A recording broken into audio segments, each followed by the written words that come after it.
तर बाळासाहेब असताना मातोश्री मंदिर होतं, आता उदास हवेली झालेली आहे असं मुख्यमंत्री एकनाथ शिंदेनी म्हटलंय। तर मातोश्रीमधून आता डरकाळी नाही तर रडण्याचा आवाज येतो असं शिंदेनी म्हटलंय। मुख्यमंत्री शिंदेनी उद्धव ठाकरेंवर आज जोरदार हल्लाबोल केला आहे। बाप चोरला, वडील चोरले, सारखा रोज रोज रोज। अरे बाळासाहेब पुण्या एकट्या दोकट्याची मक्तेदारी नव्हती। बाळासाहेब तमाम शिवसैनिकांसाठी दैवत होतं। त्या दैवताचं पुण्यत्व तुम्ही विकून टाकलं। मातोश्री बाळासाहेब असताना मातोश्री हे पवित्र मंदिर होतं,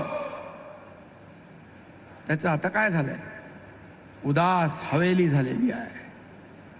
बाळासाहेबांचं वास्तव्य तोपर्यंत ते पवित्र मंदिर होतं। आज तुम्ही कशा पद्धतीने वागताय, कशा पद्धतीने वागताय? जिथून वाघाची डरकाळी फुटायची तिथून आता रडगाण्याचा आवाज येतो, शिव्या शाप देण्याचा आवाज येतो, दुसरं काही नाही।